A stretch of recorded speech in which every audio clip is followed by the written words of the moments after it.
Wow. What a first week. We got a lot to talk about, so let's get into it.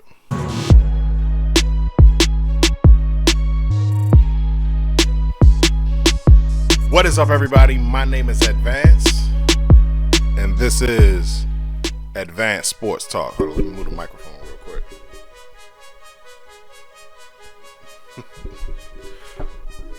This is Advanced Sports Talk, back again for the 2021 season.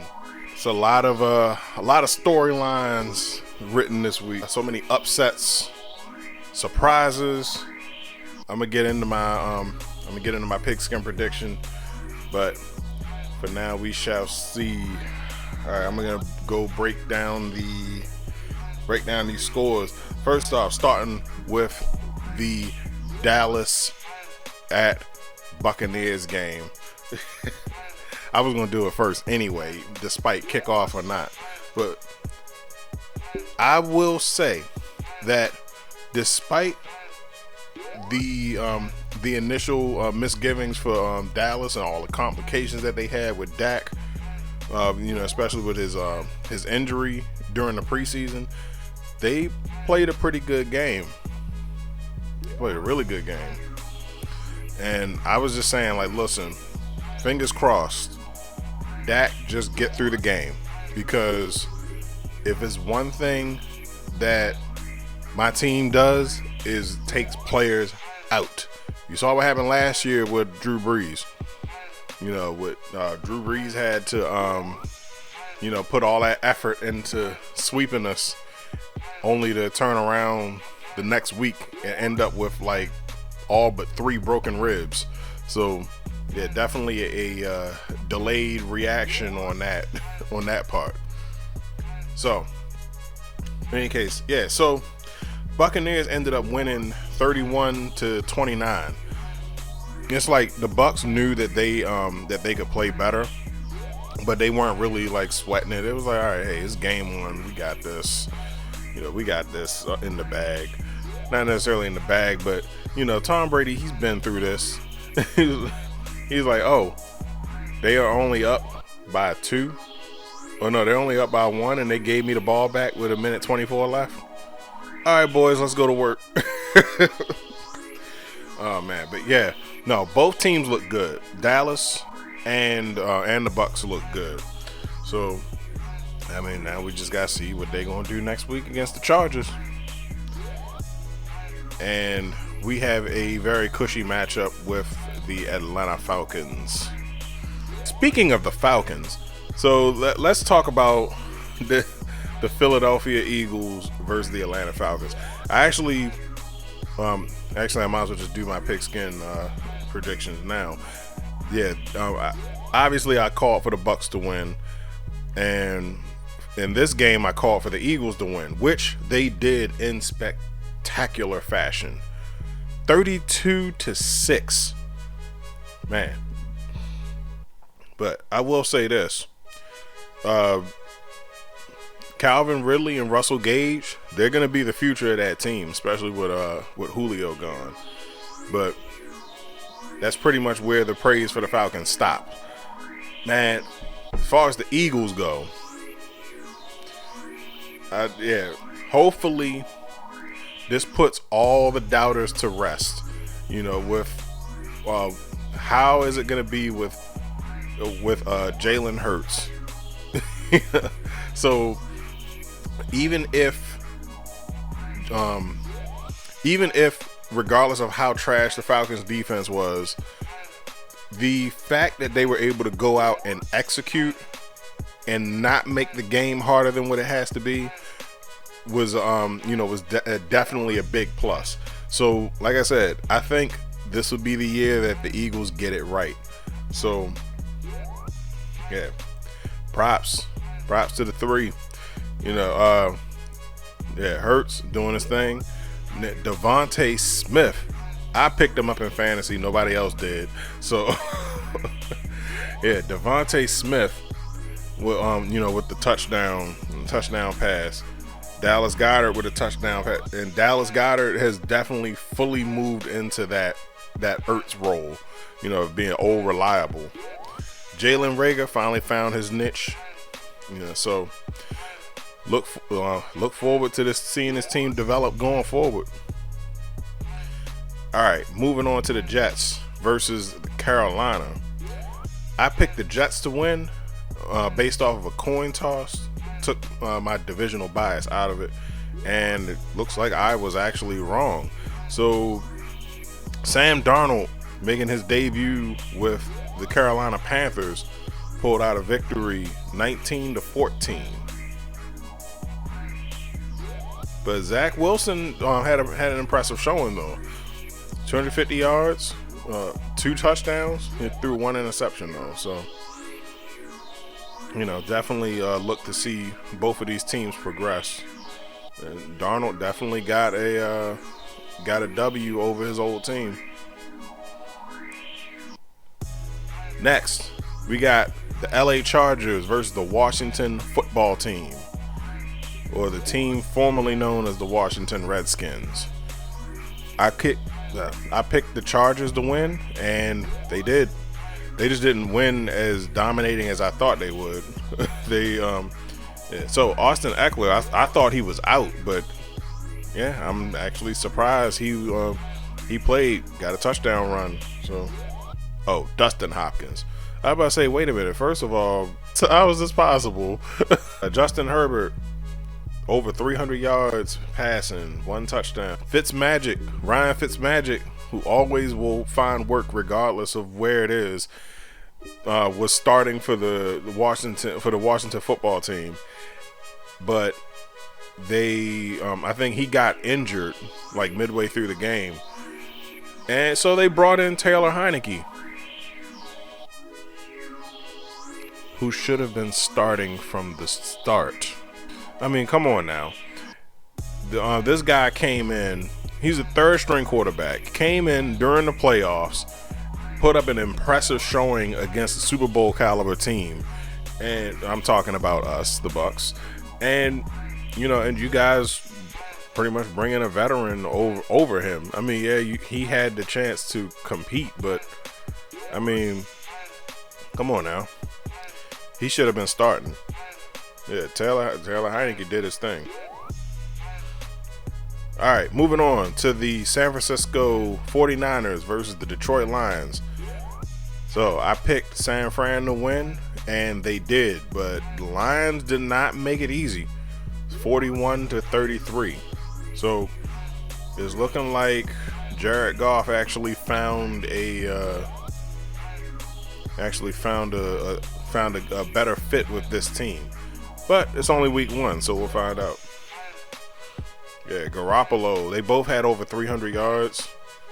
Goff threw 3 touchdowns, and Jimmy G had 1. So, damn, Deebo Samuels almost had 200 yards receiving. All right, now Pittsburgh Steelers versus the Buffalo Bills. I called for the Bills to win, and they did not. Pittsburgh beat them 23-16, and this game had me scratching my head. They wanted everybody to throw the ball. I think Big Ben wanted to throw the ball. I'm like, you guys are up by a touchdown. All you got to do is run the clock out. I mean, maybe not run the clock out, but no, you definitely don't need to throw on 1st and 15. I mean, oh man, yeah, Steelers almost gave that game away. Najee didn't have a good outing the first go, but it's only week 1. I'm sure that he'll have a better outing coming up. But yeah, as for the Bills, like Jared Allen, you can't throw the ball that many times. 51 and barely made over half. All right, next, Seattle Seahawks versus the Indianapolis Colts. I called for the Seahawks to win, and they did. The Seahawks beat the Colts 28-16. So Russell Wilson's gonna have that MVP. He's gonna be in that MVP conversation until about week 9. So Hey, get it while you get it. All right, next. The Minnesota Vikings versus the Cincinnati Bengals. I picked the Vikings, and the Bengals won. So, yeah, fought them to final overtime. It was 24-all at the end of regulation. Bengals got the game-winning field goal.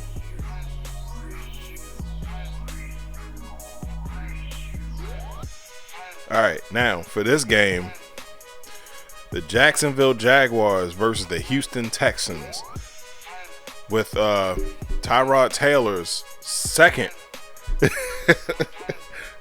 chance.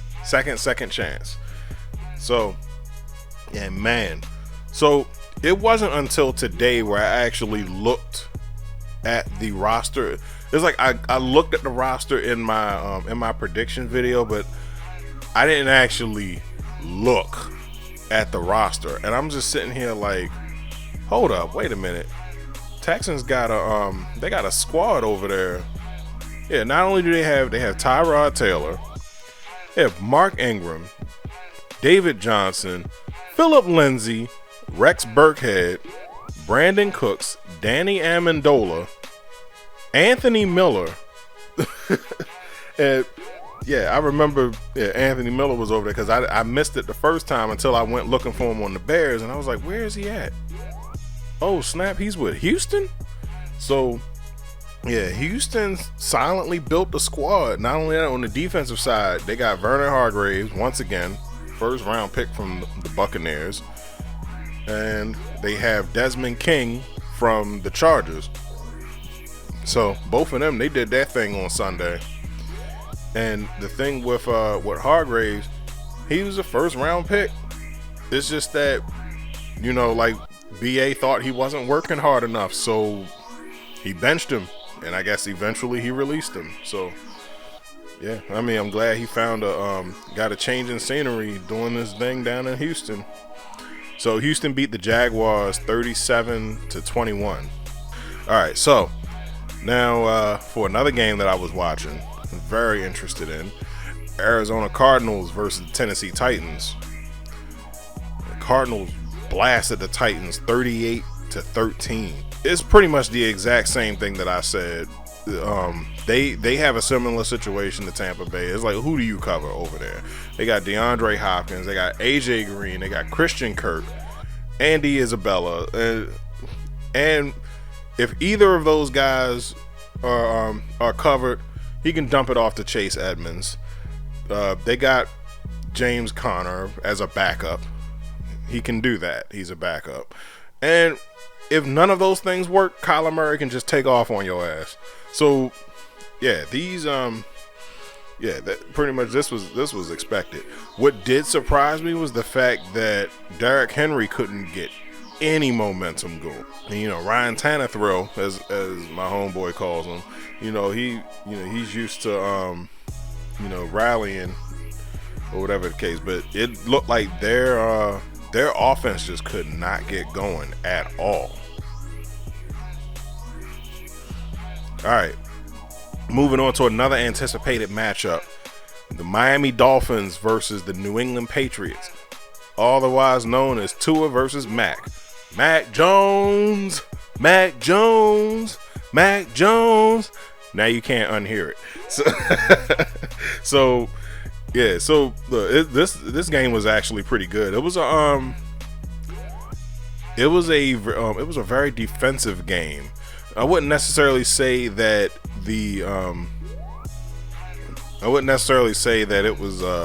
it was bad quarterback play on both sides. It's just that, I mean, hey, defense. But yeah, so I was interested in seeing this game because I wanted to see how the Patriots, what that Patriot squad looked like.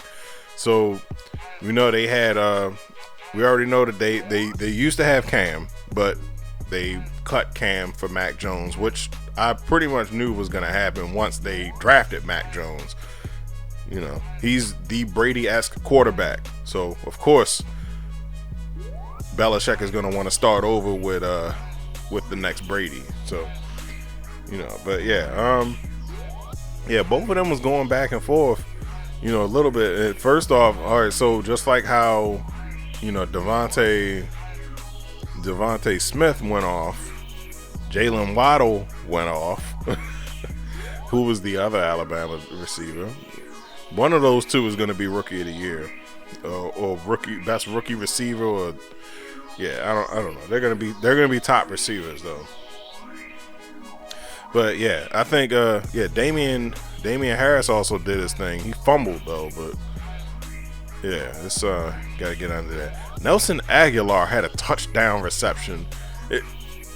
Man, that guy is gonna always receive work. Oh man. All right, Philly, calm down.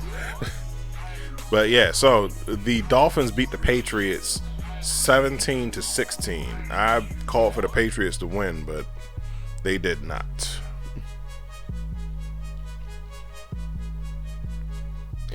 All right, Denver Broncos versus the New York Giants.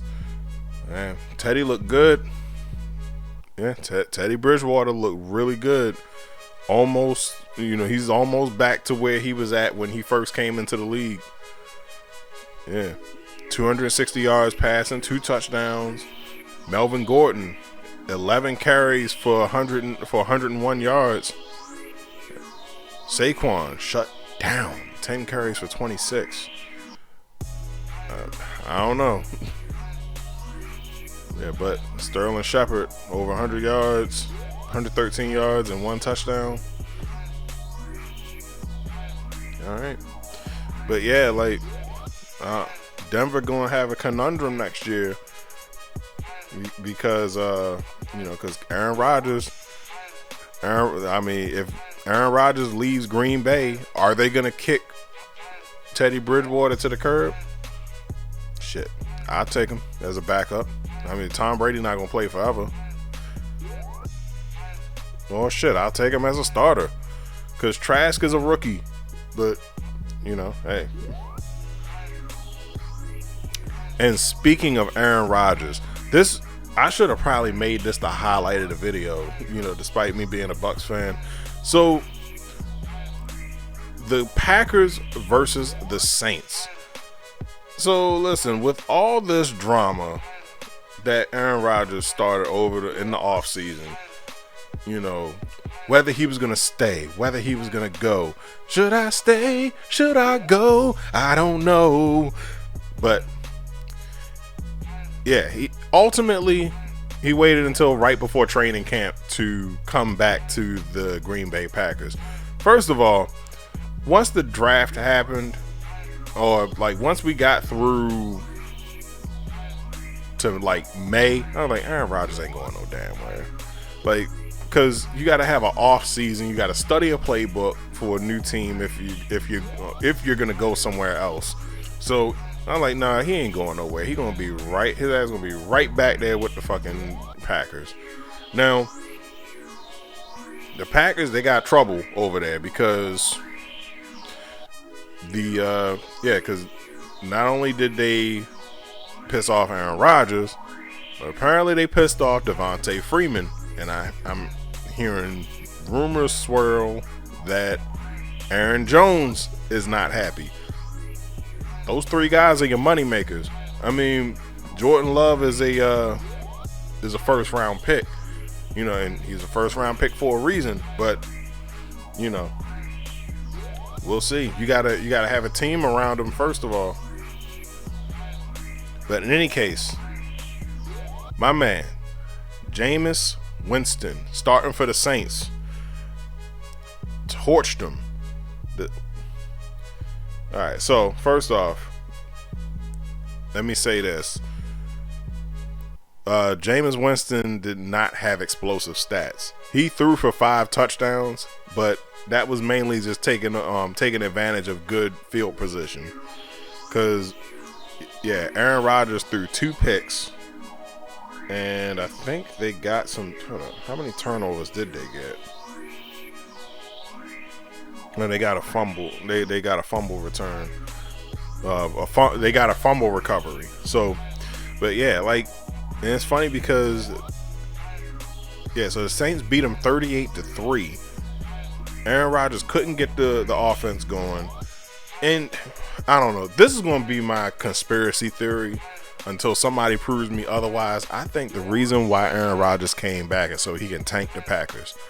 You know, as one final fuck you to the organization. You know, I mean, because when you look at some of the stuff that he was throwing, especially one pass in particular, I mean, he threw a fly route to the safety of the opposite team. It makes you wonder because, yeah, MVS was in the area, but that ball was at least a good 5 or 6 feet away from him. There was no way that he could have caught that. So I don't know, man. I think either that's the case or he just really doesn't care. But in any case, yeah. So I picked the Packers, and I was proven wrong. So hey, Jameis, do your thing. I hope you have a very successful career until you play us. Oh man, this game had me scratching my head, definitely. The Cleveland Browns versus the Kansas City Chiefs. Now, I picked the Chiefs to win this game, but they were struggling starting out. They had only scored 10 points in the first half. So yeah, they was Cleveland was up 22-10, and they let the Chiefs come back. So they scored a touchdown. Now, when you're ahead by a significant amount, common sense will tell you run the clock out. They had one job. All they had to do was run the clock out, and they win the game. They did not. They wanted to throw, and they kept throwing. So, when you throw and your receivers don't catch the ball, that makes the downs go by hella quick. So, you keep giving Patrick Mahomes chances with the ball, and guess what? They went down and they scored. Now, it's funny because I was at the bar watching this game. I got up and walked out. I know, I already know my buddy George is going to get me because I thought the game was over. I was like, hey, game's over. He's like, what you talking about? Chiefs don't score in the fourth quarter. I'm out. That game's over. Not only did they score once in the fourth quarter, they scored twice in the fourth quarter. 2 touchdowns. So I was like, dang. Now I got to deal with that next time I go back to the bar. But I did pick the Chiefs to win initially. And I was kind of going back and forth because I know Cleveland got a defense. And that defense did show up earlier in the game. But what it all boiled down to is just like I said, Kansas City had way too much offensive talent. And it's crazy because the Bucks put the blueprint out on how to beat the Chiefs. Double Tyreek Hill, double Travis Kelce, take your chance with everybody else. So but for whatever reason, they went away from that because Kelce didn't get a catch until like the third quarter. So, and they were like halfway, like deep in the third quarter. So the Chiefs won 33-29.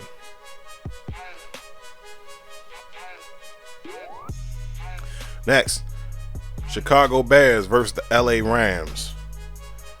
And boy, so Matt Stafford looked excellent with his new team. So it just seemed like him and Goff was pretty much just like, all right, you want to switch? And yeah, so yeah, they did that. And yeah, first off, Van Jefferson 67-yard touchdown. in the first quarter, man. Just setting the tone. Cooper Kupp, the Darrell Henderson, Robert Woods, man, they all went off. But Justin Fields played a couple snaps, and I guess he seemed to be settling down. David Montgomery had over 100 yards rushing. Cooper Kupp had 100 yards receiving. Rams beat the Bears 34-14. I did pick the Rams. And last, but most certainly not least, the Baltimore Ravens versus the Las Vegas Raiders. And this game, man, I actually just finished watching this game. If you're watching, you'll probably be watching this on Tuesday or Wednesday. But yeah, I just finished watching it, and it was, it was high impact. It was, oh man, so much drama, excitement. So yeah, Lamar Jackson is every bit the athlete that he is. They was going back and forth. Well, the Ravens was up 14-7 at one point. Then it was 17. Then it was 17-10 going into the half. And I don't know what happened in the Raiders locker room, but at that point, they came back out, and then they went into the fourth quarter. They scored 17 points in the fourth quarter. Ended up tying the ball game. So it's tied 27-27. And then, so that sent the game into overtime. And first off, let me talk about the Ravens running backs. This rookie, Tyson Williams, he definitely stepped up in a big way and filled that void that was left behind by J.K. Simmons and Gus Edwards. So yeah, he can handle the load. Latavius Murray stepped up as well. And I don't need to talk about Hollywood Brown. So the Raiders finally found a rhythm with their squad. They got Josh Jacobs, Darren Waller. Those are the two right there. Henry Ruggs, Hunter Renfrow, of course, the quarterback himself, Derek Carr, who isn't necessarily an elite quarterback, but he's good enough to not give games away. I guess he's slightly above average, but he's a game manager, and I don't look down on those types of quarterbacks. Other people do. How dare he uses the strengths of his team to benefit him. But yeah, the Raiders versus the Ravens was a hard-fought game, and I can just tell that the Raiders absolutely wanted this win. They wanted that W, and I'll be damned if they didn't earn it. So hey, that's it. That was it for the Week 1 breakdown. I'm gonna go in depth. I'm gonna go more in depth with these teams' depth charts. So, and then go over a little bit of teams' strengths and weaknesses. Just gonna break it all down. I would have to say that if this is what Aaron Rodgers is gonna be going forward, then, bro, just take your money and go host Jeopardy. But it's only Week 1, so I don't know, who knows. But in any case, that was the breakdown. My name is Advance. I'll be looking forward to seeing y'all. I got a whole Instagram at Advance110, at Advance Sports Talk on Facebook, at Advance Sports Talk on YouTube. Well, not the at, just Advance Sports Talk on YouTube. Hey, drop a comment. Let me know you was here. In any case, don't forget to like, share, subscribe on everything. I'm out.